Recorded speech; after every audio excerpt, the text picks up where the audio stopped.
Hi guys, today I'm going to give you my final presentation for my Step 161 lesson plan. Just a quick introduction. My name is Connor Johnson. This semester I observed at Northridge High School under Mr. Schaefer, and I was teaching two classes. One was a world history class with freshmen, and the other was a U.S. history class with sophomores. From a mission statement, my students should leave my classroom with skills in analysis and critical thinking and an understanding of how to apply these skills to any problem situation beyond the classroom. I want my students to have an experience in my classroom that instills in them a love for lifelong learning.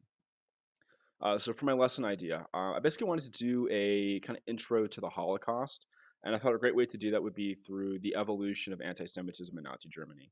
I have to admit, I really liked Ben Gonzalez's presentation they gave last week, and the idea of using pictures or visual imagery to develop skills in analysis and critical thinking. So that's something I've kind of took and decided to use for this idea.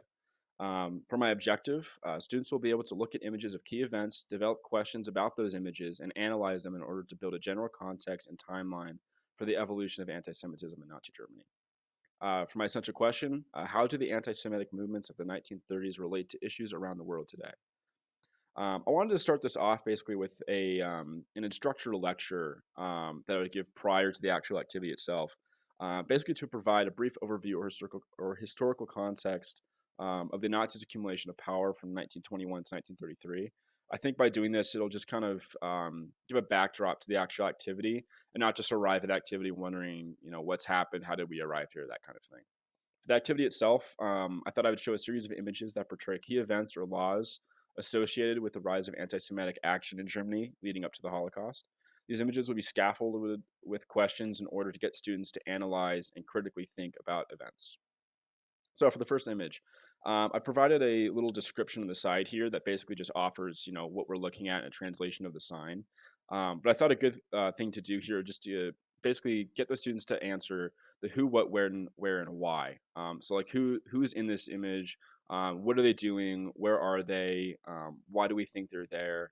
And I think if you can answer those five essential questions, you can really start to build an analysis or build a context for what's going on. For my second image, I've actually got two here that go together. This is a article or little sign that was from the Nuremberg laws. This is in German. This is the translation. And I thought one thing I could do with this is just have the students really run with this and not really me myself as an instructor give them a whole lot of direction, but just give them a few minutes to look at this and ask, what do we think this is? What's going on? And then after a few minutes, give them the opportunity to ask me or to throw their ideas out there and just try to figure out what's going on. And if they don't get it in a few minutes, then I can kind of guide them and help them out and that kind of thing. Um, and then for my last image, I got this one here, which is a really good image for context and analysis. Um, and taken with the other two, what I've decided to do is do them chronologically. So for this one in particular, you can kind of ask questions about, okay, who are the people in here or in this image? What are they doing? What do we think happened? There's obviously a lot of broken glass. There's damage to these, what looks like storefronts. So why did this happen? Maybe who ordered it, who took part, that kind of thing. And really kind of try to figure out what's going on and the why. I think that's the big idea. And then as a final piece to it, how does this image relate back to these prior images? And how does it represent the escalation of anti-Semitic activity or violence in Germany?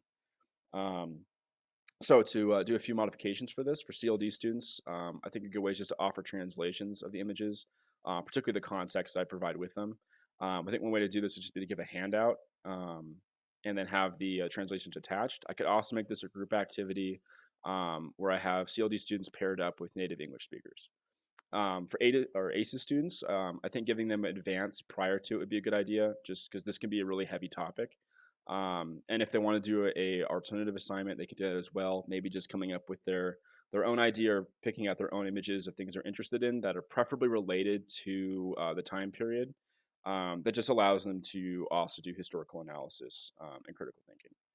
But yeah, so that's my lesson idea. I hope you guys liked it, and thank you. Have a good day.